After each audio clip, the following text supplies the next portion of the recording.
जय हिंद दोस्तों, स्वागत है आपका अपने इस ऑनलाइन प्लेटफॉर्म एग्ज़ाम हब पे।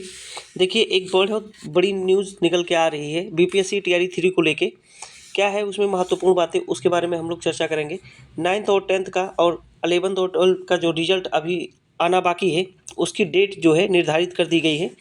कुछ सीटें बढ़ाई गई हैं, उसके बारे में भी हम लोग चर्चा करेंगे।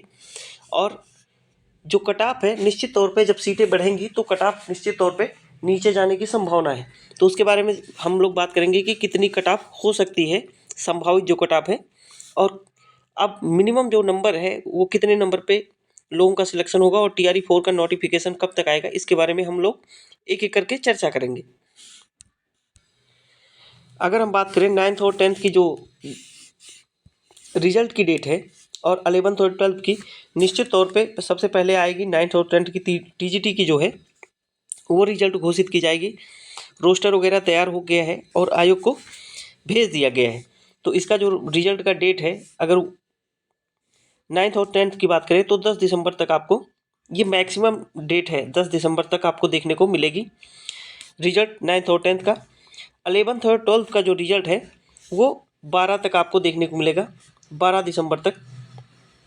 कहने का मतलब ये है कि 9th और 10th, 11th और 12th, ये दोनों का रिजल्ट मैक्सिमम 12 दिसंबर तक आप लोगों को देखने को मिल सकता है। और ये निश्चित तौर पे ऑफिशियल जो नोटिफिकेशन आई है उसके बारे में हम लोग देख रहे हैं। सीटों की बात करें तो सीटें जो बढ़ी हैं वो किस में बढ़ी हैं, तो जनरल कैटेगरी की जो सीटें हैं उसी में ये सीटें ऐड की गई हैं और वो सीटें टीजीटी के लिए हैं। टीजीटी में कितनी सीटें बढ़ी हैं उसकी बात कर लेते हैं। तो टीजीटी में जो सीटें थी वो 18,367 पोस्ट थी। कितनी पोस्ट थी? 18,367 पोस्ट थी। ये बढ़ के हो गई है 19,597 पोस्ट हो गई है।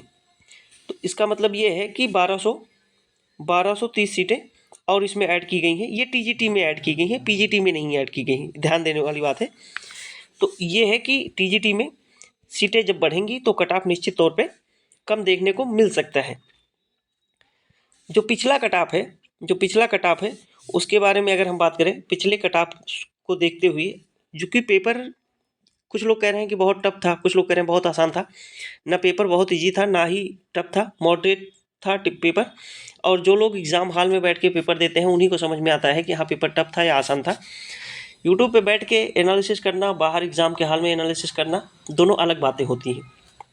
तो निश्चित तौर पे जो कट ऑफ है वो आपको पिछले कट ऑफ से प्लस माइनस 5 नंबर देखने को मिल सकता है। माइनस तो नहीं कह सकते हैं, लेकिन प्लस में 5 नंबर आप लोगों को देखने को मिल सकता है। हो सकता है 2 से 3 नंबर आगे पीछे हो, या मैक्सिमम 5 नंबर आगे पीछे हो सकता है, इससे ज़्यादा कट ऑफ नहीं जाएगी। चूँकि नए बच्चे इन्वॉल्व नहीं हुई हैं टीजीटी और पीजीटी में, चूँकि एस्टेट नए बच्चे जो दिए थे, पुराने वाले वही एग्ज़ाम दिए थे। नए बच्चे जो एस्टेट दिए हैं वो इस एग्ज़ाम में टीआरई 4 में बैठेंगे, टीआरई 3 में वो बच्चे इन्वॉल्व नहीं हुए थे। तो निश्चित तौर पे इसकी कट ऑफ कम जाने की संभावना है। तो हमने बता दिया कि 5 नंबर के आसपास ऊपर नीचे हो सकता है। टीआरई 4 का जो नोटिफिकेशन है वो कब तक आएगा, आप लोग इसके बारे में निश्चिंत रहें कि टीआरई 4, कुछ लोगों को ऐसा लगता है कि टीआरई 4 का रिजल्ट आएगा कि नहीं, वो बड़ी डामाडोल स्थिति में है, जबकि ऐसा है नहीं। टीआरई 4 निश्चित तौर पे आएगी। और कब तक आएगी तो आप लोग देख लीजिएगा, ये दिसंबर लास्ट तक फाइनल हो जाएगा टीआरई 3 का ज्वाइनिंग वगैरह। उसके बाद जैसे ही ये फाइनल होता है आपको टीआरई 4 का नोटिफिकेशन देखने को मिलेगा।